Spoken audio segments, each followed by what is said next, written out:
എന്റെ റബ്ബിന് എന്നോട് എന്ത് പറയാനുണ്ട് എന്ന ചർച്ചയാണല്ലോ ഖുർആന്. അതറിയാതിരിക്കാൻ പറ്റൂലല്ലോ. ആ ഒരു നിർബന്ധ ബുദ്ധിയോടുകൂടെ പഠിക്കാൻ സന്നദ്ധരാവുക. അറബിയല്ലേ എനിക്കറിയില്ലല്ലോ എന്ന് പറഞ്ഞ് മാറ്റി നിർത്തുവോ? മാറ്റി നിർത്തൂലല്ലോ. ഇപ്പൊ നമ്മളെ മകൻ ഗൾഫിൽ പോയി, ഒരു വിവരമില്ല എന്ന് വിചാരിക്കുക. ഇന്ന് പിന്നോട് വന്നിട്ട് ഒരു ഉമ്മ പറഞ്ഞല്ലോ, ഉസ്താദേ എന്റെ മോൻ ഗൾഫിൽ പോയിട്ട് എത്ര മാസമായി? 3 മാസമായി മകൻ വിളിച്ചാ ഫോൺ എടുക്കൂല, ഇങ്ങോട്ട് വിളിക്കൂല, ആരുമായിട്ട് ബന്ധപ്പെട്ടാലും അവൻ മുഖം കൊടുക്കൂല. സത്യത്തിൽ ഞാൻ വലിയ വിഷമത്തില. ഞാൻ 3 മജ്‌ലിസ് നേർച്ചയാക്കിയിട്ട് ഇന്നലെ പങ്കെടുത്തു. ഇന്നലെ രാത്രി എന്റെ മകൻ എനിക്ക് വിളിച്ചു. അൽഹംദുലില്ലാഹ്. ഇന്നലെ രാത്രി 3 മാസമായിട്ട് അവനായിട്ടൊന്ന് സംസാരിക്കാൻ വേണ്ടി പല ശ്രമം നടത്തിയിട്ട് വിജയിച്ചില്ല. ഇന്നലെ രാത്രി എന്റെ മകൻ വിളിച്ചു. കുറച്ച് സംസാരിച്ചപ്പോ പിന്നെ എന്തോ ഒരു റേഞ്ച് കുറവോ മറ്റോ സംസാരം അങ്ങനെ കട്ടായിട്ടുണ്ട്. എന്നാലും അവൻ പറഞ്ഞു, റാഹത്ത് തന്നെയാണ്, ഒരു വെറുപ്പില്ലട്ടോ, എന്നോട് പൊറുക്കണട്ടോ, എന്റെ കാര്യത്തിൽ നിങ്ങൾ ദ്വാരക്കണട്ടോ എന്നൊക്കെ പറഞ്ഞ് പിന്നെ സംസാരിക്കുമ്പോ ഒരു കട്ടോണ്ട് ക്ലിയർ ആയിട്ട് കേട്ടില്ല. പടച്ചോനെ അൽഹംദുലില്ലാഹ്. സന്തോഷങ്ങൾ വന്ന് പറയുന്നവരുമുണ്ട്. ഇങ്ങനെ വരി നിന്നിട്ട് പലരും പറയും സന്തോഷം പറയാൻ വന്നതാണ്. എത്രയോ ആളുകൾ. അള്ളാഹു കബൂലിയത്ത് കൊടുക്കട്ടെ. അള്ളാഹു നമ്മളെ ദുആക്കൊക്കെ ഇജാബത്ത് നൽകട്ടെ. അള്ളാഹു നമ്മുടെ പോരായ്മകൾ പരിഹരിക്കട്ടെ. ഇരിക്കട്ടെ, ഞാൻ പറഞ്ഞു വരുന്നത്, അങ്ങനെ മകൻ ഗൾഫിൽ പോയി 3 മാസം 4 മാസം 5 മാസം ഒരു കൊല്ലായി, ഒരു വിവരമില്ല. പലരുമായിട്ട് ബന്ധപ്പെട്ട് നോക്കി ഒരു വിവരം കിട്ടണില്ല. അതിന്റെ ഇടയ്ക്ക് അവന്റെ ഒരു കത്ത് വന്നു. ഫോൺ വിളി എന്നുള്ളൊരു കത്താണ്, അറബിയില. അതിങ്ങനെ വായിച്ചു നോക്കുമ്പോ വല്ലാതെ അറബിയൊന്നും അറിയൂല. അവിടെയും ഇവിടെയൊക്കെ അവന്റെ പേര് കാണുന്നുണ്ട്. മകൻ ജീവിച്ചിരിപ്പുണ്ടോ, മകൻ മരിച്ചോ, എന്താണായതൊന്നും അറിയാതെ നിൽക്കുമ്പോ ആശങ്കയിൽ നിൽക്കുമ്പോഴാണ് ഈ കത്ത് കിട്ടിയത്. അവിടെ ഇവിടെ അവന്റെ പേരും കാണുന്നുണ്ട്. എന്താണെന്നൊന്നും മനസ്സിലായില്ല. മൊത്തം അറബിയിലാണ്. ഇത് അറബി അല്ലേ എന്ന് പറഞ്ഞ അൽമറിന്റെ മേലെടുത്തക്കോ? ഒന്ന് പാറി മനുഷ്യന്മാരെ മൊത്തം എന്നെ കൊണ്ട് പറയിപ്പിക്കാണല്ലോ. ഇത് അറബി അല്ലേ എന്നാണ് എടുത്തക്കൂല. എന്ത് ചെയ്യും?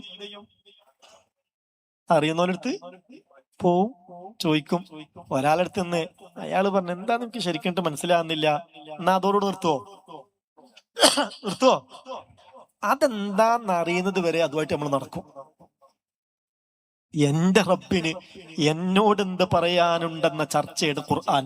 അതെനിക്ക് കിട്ടിയ ഏറ്റവും വലിയ റഹ്മത്താ. അർ-റഹ്മാൻ, അല്ലാഹു വലിയ കാരുണ്യവാനാണ്. എന്നാ അവന്റെ ഏറ്റവും വലിയ കാരുണ്യം എന്താ? അത് അല്ലമൽ ഖുർആൻ, ഖുർആൻ പഠിപ്പിച്ചു എന്നുള്ളതാണ്.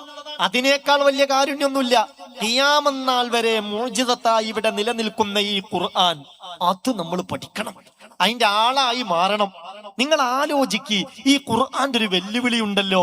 നിങ്ങൾക്ക് ഈ ഖുർആൻ മുഹമ്മദ് കെട്ടിച്ചമച്ചതാണെന്നൊരു വാദമുണ്ടെങ്കിൽ ഇതിലുള്ള ഏതെങ്കിലും സൂറത്തുകൾക്ക് സമാനമായ ഒരു സൂറത്തെങ്കിലും കൊണ്ടുവരുമെന്ന ആ ഒരു വെല്ലുവിളി ഉണ്ടല്ലോ. ഇന്നിപ്പോ പലരും, നമ്മുടെ രാജ്യത്ത് മാത്രല്ല പുറം രാജ്യങ്ങളിൽ പോലും പലരും അള്ളാഹുവിന്റെ ദീനിനെ തകർക്കാൻ, ഖുർആനെ തകർക്കാൻ പല ശ്രമങ്ങളും നടത്തിക്കൊണ്ടിരിക്കുന്നുണ്ടല്ലോ. എന്താണ് അവർക്കൊരു ഗ്രന്ഥം ഉണ്ടാക്കിയിട്ട്, ഒരു സൂറത്ത് ഉണ്ടാക്കിയിട്ട്, ഇതാ നിങ്ങളുടെ ഖുർആന്റെ വെല്ലുവിളി ഞങ്ങൾ ഏറ്റെടുത്തിരിക്കുന്നു, എല്ലാ അർത്ഥത്തിലും പൂർണ്ണമായ ഒരു സൂറത്ത് ഞങ്ങൾ ഉണ്ടാക്കിയിരിക്കുന്നു, നിങ്ങൾക്ക് എന്ത് പറയാനുണ്ട്? എന്തേ വെല്ലുവിളിക്കാത്തത്? എന്തേ വെല്ലുവിളിക്കാത്തത്? അവർക്ക് അറബി അറിയാത്തത് കൊണ്ടാണോ? ലോകത്തെ ഏറ്റവും വലിയ അറബി ഡിക്ഷണറികളിൽ ഒരു ഡിക്ഷണറിയാണ് അൽ മുൻജിദ്. അറബിയിൽ പദം, അതിന്റെ അർത്ഥവും വിശദീകരണവും അറബിയിൽ തന്നെ. അൽ മുൻജിദ് ഏറ്റവും വലിയ അറബി ഡിക്ഷണറി.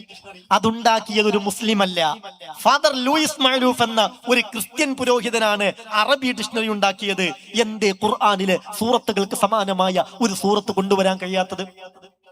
ശ്രമം നടത്തിയിട്ടുണ്ട് പലരും ശ്രമം നടത്തി. അമേരിക്കയിലെ മെക്സിക്കോ കടലിലേക്ക് തള്ളി നിൽക്കുന്ന ടെക്സാസ് സംസ്ഥാനത്തെ ഫോർട്ട് വർത്ത് ഗ്രാമത്തിൽ ഒരു പ്രൊട്ടസ്റ്റന്റ് കുടുംബത്തിൽ പിറന്ന ഗ്രേജിനോക്സ് വലിയ ക്രിസ്ത്യൻ പുരോഹിതനായിരുന്നു, വലിയ മുസ്ലിം വിരോധിയായിരുന്നു.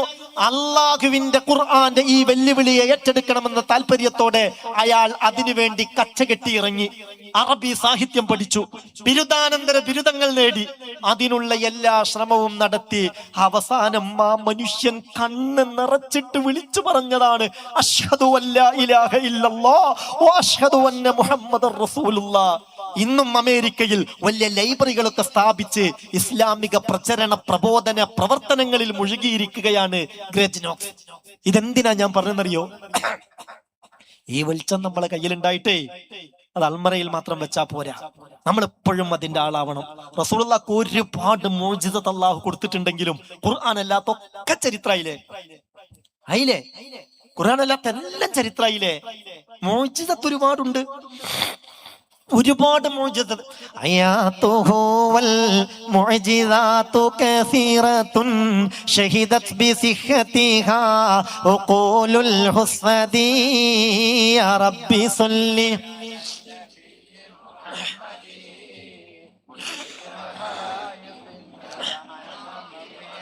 البدر شق بأمره والشمس إذ غربت له ردت بغير تردد يا ربي صل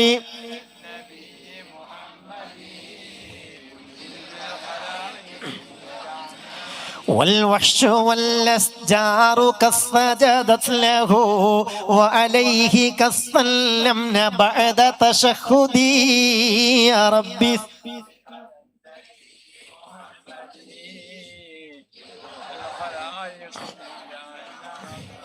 ومن اليسير سقى وطعم جيشه حتى اكتفوا ويسيره لم ينفذي يا ربي صل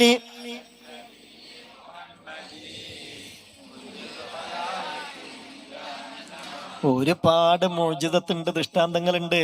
ചന്ദ്രൻ പിളർന്നിരുന്നു, പക്ഷെ ചരിത്രായി. അസ്തമിച്ച സൂര്യൻ മടങ്ങി വന്നു, ചരിത്രായി.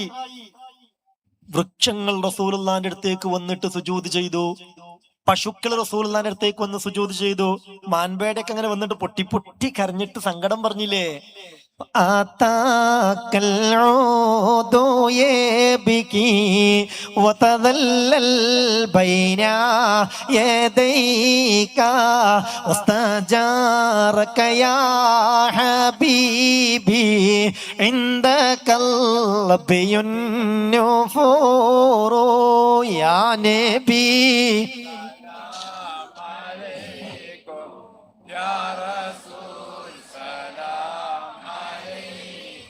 യാ ഹബീബ്